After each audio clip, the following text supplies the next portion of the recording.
Hello friends, இன்னைக்கு நம்ம பார்க்க போகிறது ஒரு திடீர் மோதக ரெசிபி தான். நீங்கள் வந்து பார்த்தீங்கன்னா இதுக்காக முன்னாடியே எதுவும் செஞ்சு வைக்க தேவையில்ல, எந்த மாவும் தேவை கிடையாது. கடையில் வாங்கின அரிசி மாவை வச்சே நம்ம மோதகம் செய்ய போகிறோம். அது மட்டும் கிடையாது, இதுக்குள்ளார வைக்கிற பூரணமும் மொத்தமே 2 நிமிஷத்தில் நம்ம செஞ்சு முடிச்சிடலாம். இந்த ரெசிபியை நம்ம வீட்டில் செஞ்ச அரிசி மாவு வச்சு கூட செய்யலாம். இருந்தாலும் நம்ம வந்துட்டு உடனே செய்யணும், நம்ம எந்த ப்ரிப்பரேஷனும் இல்லாமல் செய்யணும்னா இப்போ கடையில் வாங்கின அரிசி மாவு வச்சு எப்படி செய்யலான்றது தான் இன்னைக்கு பார்க்க போகிறோம். இதுக்கு நான் 1 கப் அரிசி மாவு எடுத்துட்டு அதில் 1/2 டீஸ்பூன் உப்பு போட்டு மிக்ஸ் பண்ணி வச்சுக்கிறேன். இதை வந்து பார்த்தீங்கன்னா நம்ம 1/2 கப்பு தண்ணியில் மிக்ஸ் பண்ண போகிறோம்.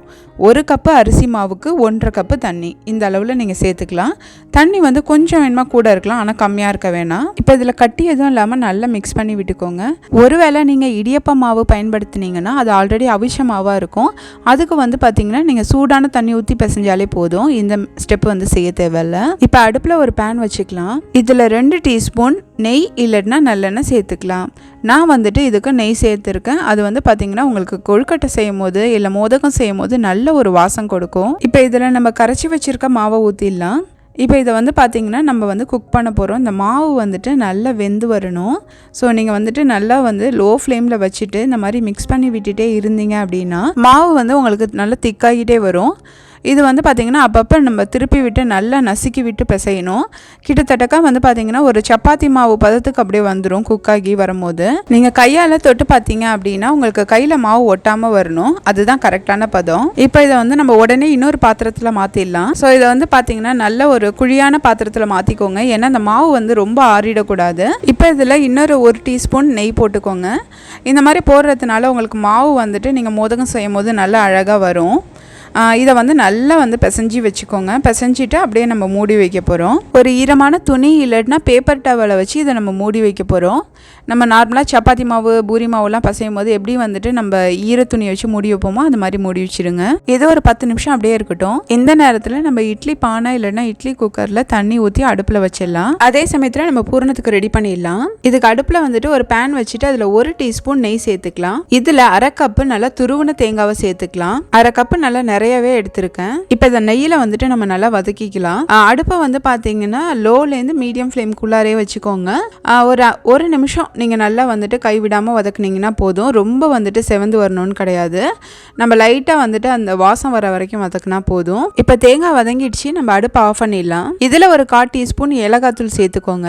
நீங்கள் முழு ஏலக்காய் நசுக்கி போட்டிங்கன்னா 2லேருந்து 3 ஏலக்காய் சேர்த்துக்கலாம். இதில் 1/4 கப்பு வந்துட்டு நம்ம சர்க்கரை சேர்த்துக்கலாம். தேங்காயும் சர்க்கரையும் 1க்கு பாதிங்கிற அளவு. 1 கப்பு தேங்காய் சேர்த்திங்கன்னா 1/2 கப்பு சர்க்கரை. நம்ம 1/2 கப்பு வந்துட்டு தேங்காய் சேர்த்துருக்கிறதுனால 1/4 கப்பு சர்க்கரை போட்டிருக்கோம். இப்போ வந்துட்டு இதை நல்லா தேங்காயோட மிக்ஸ் பண்ணி விட்டுக்கோங்க. நம்ம தேங்காய் வந்துட்டு சூடாக இருக்கிறதுனால அந்த சர்க்கரையோட நல்லா சேர்ந்து வந்துடும். அவ்வளோதாங்க, நமக்கு பூர்ணம் ரெடி ஆகிடுச்சு.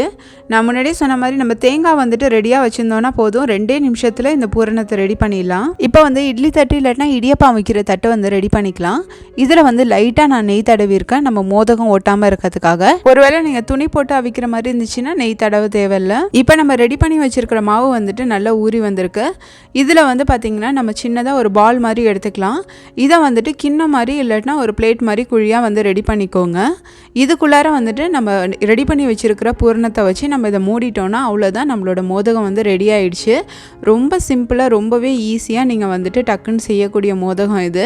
இதுக்கு வந்து அச்செல்லாம் தேவை கிடையாது. நீங்கள் இந்த மாதிரி வந்துட்டு நான் செஞ்சு காமிக்கிற மாதிரி செஞ்சிங்கன்னா கையிலே ஈஸியாக செஞ்சிடலாம். உங்களுக்கு கடையில் வாங்கின அரிசி மாவில் செய்ய வருமா அப்படின்னு சந்தேகம் இது வரைக்கும் இருந்திருக்கலாம். இந்த வீடியோ பார்த்தீங்கன்னா உங்களுக்கே தெரிஞ்சிருக்கும் எவ்வளோ ஈஸியாக வந்துட்டு நம்ம கடையில் வாங்கின அரிசி மாவை வச்சே வந்துட்டு இவ்வளோ சூப்பரான மோதகத்தை செய்ய முடியுது அப்படின்றது. இதில் முக்கியமான விஷயம் என்னன்னா, நம்ம மோதகத்தை காய விட்டுறக்கூடாது. மோதக மாவு வந்து காஞ்சிடுச்சுன்னா உங்களுக்கு வந்து நல்ல விரிசல் விழ ஆரம்பிச்சிடும். இதை அவாய்ட் பண்ணிக்கிறதுக்கு நம்ம கொஞ்சம் கொஞ்சமாக செஞ்சு வேக வச்சுக்கலாம். இல்லைன்னா நீங்கள் மோதகம் செய்ய செய்ய ஒரு ஈர துணியை வச்சு அதை மூடி வச்சுட்டே இருங்க. மாவை எப்படி நம்ம மூடி வைக்கிறோமோ அதே மாதிரி செஞ்சு ரெடி பண்ண மோதகத்தையுமே மூடி வச்சுட்டு இருந்தீங்கன்னா அது காயாமல் இருக்கும். அதே மாதிரி மோதகத்தை வந்து நம்ம வேக வைக்கும் போது அதில் தண்ணி சொட்டி நம்ம உங்களுக்கு விரிசல் விடுற மாதிரி இருந்தால் அந்த மோதகத்தை வேக வைக்கும் போது நீங்கள் துணி வச்சு வேக வைங்க. துணியை வச்சு அப்படியே மூடிட்டிங்கன்னா அது மேலே தண்ணி வந்து டைரெக்டாக சொட்டாது.